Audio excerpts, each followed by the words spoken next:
Hi అండి, అందరికీ నమస్తే. Welcome back to our channel జ్యోతిష్ వంటశాల.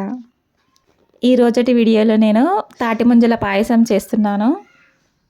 పేరు వింటేనే విచిత్రంగా ఉంది కదండి, కానీ ఇలా కూడా చేసుకొని ఈ సమ్మర్ సీజన్ని ఎంజాయ్ చేస్తారని నాకు ఈ మధ్య తెలిసింది. మరి తాటి ముంజల పాయసం ఎలా ఉంటుందో, దాని ప్రాసెస్ ఏంటో వీడియోలోకి వెళ్ళి చూసేద్దాం రండి. ఈ తాటి ముంజల పాయసం చేయడానికి ముందుగా అయితే స్టవ్ వెలిగించుకొని ఒక స్టీల్ బౌల్ పెట్టుకొని దీంట్లోకి ఒక 1/2 లీటర్ పాలను వేస్తున్నాను.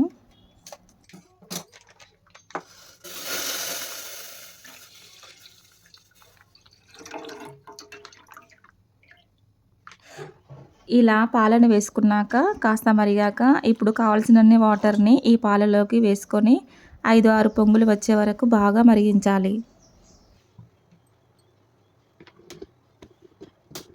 ఇలా పాలు మరుగుతూ ఉన్నప్పుడు పాలు పొంగి పైకి వస్తుంటాయి.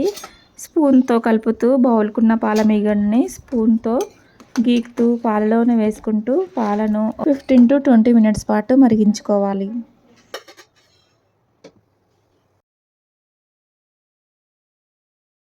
పాలు ఎంత చిక్కగా మరిగించుకుంటే పాయసం అంత బాగుంటుంది.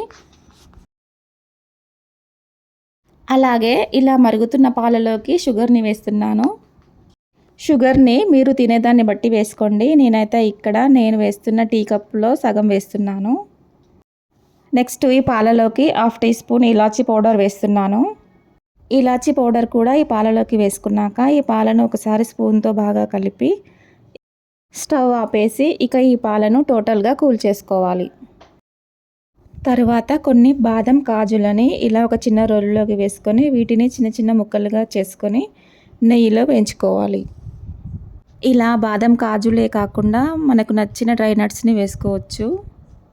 చూసారు కదండి, బాదం కాజులు ఇలా చిన్న చిన్న పీసెస్ లాగా చేసుకున్న తర్వాత వీటిని ఇప్పుడు స్టవ్ వెలిగించుకొని ఒక చిన్న కడాయి పెట్టుకొని ఈ కడాయిలోనికి 2 టీ స్పూన్స్ నెయ్యిని వేసుకొని ఇప్పుడు ఈ నెయ్యిలోనికి మనం క్రష్ చేసి పెట్టుకున్న బాదం కాజులను బాగా వేయించుకోవాలి. ఇలా నెయ్యిలో వేసుకున్న డ్రై నట్స్ని మంచి గోల్డెన్ బ్రౌన్ కలర్లోకి వచ్చే వరకు స్టవ్ని సిమ్లో పెట్టుకొని మంచిగా వేయించుకోవాలి. ఈ విధంగా నెయ్యిలో డ్రై నట్స్ వేగాక ఇప్పుడు ఈ స్టవ్ ఆపేసి ఈ కడాయిని ఇలాగే పక్కన పెట్టేసుకోవాలి.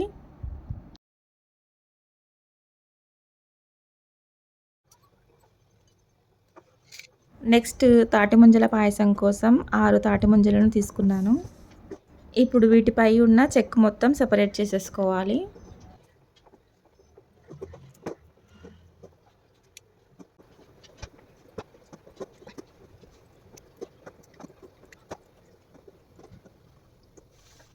చూస్తున్నారు కదండి, ఇలా చూపించిన విధంగా తాటి ముంజలపై ఉన్న చెక్కు మొత్తం సపరేట్ చేసుకున్న తర్వాత ఇప్పుడు వీటిని చిన్న చిన్న పీసెస్ లాగా లేదా మనకు నచ్చిన సైజులో కట్ చేసుకోవచ్చు.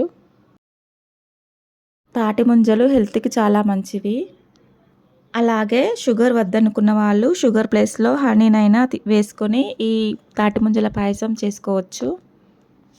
ఈ విధంగా తాటి ముంజలన్నీ చిన్న చిన్న పీసెస్ లాగా కట్ చేసుకున్న తర్వాత ఇప్పుడు ఈ ముక్కలన్నింటినీ మనం కాచి చల్లార్చుకున్న పాలలోకి వేసుకొని కలుపుకోవాలి.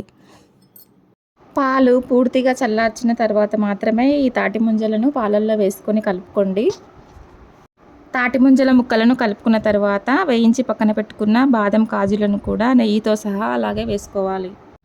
ఇలా అన్ని ఇంగ్రీడియంట్స్ వేసుకున్న తర్వాత తాటి ముంజల పాయసం ఒకసారి బాగా కలుపుకొని 3 to 4 అవర్స్ పాటు ఈ తాటి ముంజల పాయసాన్ని ఫ్రిడ్జ్లో పెట్టుకోవాలి. ఫ్రిడ్జ్లో ఈ పాయసం పెట్టడం వల్ల ఇంకొంచెం కూల్ అయ్యి చిక్కబడుతుంది. పాయసం ఫ్రిడ్జ్లో 3 to 4 అవర్స్ కూల్ అయిన తర్వాత పాయసాన్ని ఫ్రిడ్జ్ నుండి బయటకు తీసి మీకు నచ్చిన సర్వింగ్ గ్లాసులలో పోసుకొని చల్లచల్లగా తాగుతుంటే చాలా బాగుంటుంది. చెప్తే నమ్మరు, కానీ నాకైతే ఈ టేస్ట్ అయితే చాలా బాగా నచ్చింది. ఈ తాటి ముంజల పాయసం ఎంత టేస్టీగా ఉందంటే నేనైతే ఒక్కరోజు ఈ పాయసం చేసి 2 days ఫ్రిడ్జ్లో పెట్టుకొని కొంచెం కొంచెం తాగాను. మరి మీరు కూడా ఈ తాటి ముంజల పాయసం చేసి తాగాలనుకుంటున్నారా? మరి ఇంకెందుకు ఆలస్యం, ఇలా నాలాగా ఒకసారి ట్రై చేసి ఈ సమ్మర్ సీజన్ని తాటి ముంజల పాయసంతో ఎంజాయ్ చేయండి. ఈ వీడియో కనుక మీకు నచ్చినట్లయితే లైక్, షేర్, సబ్స్క్రైబ్ చేసుకోండి. Thank you for watching this video.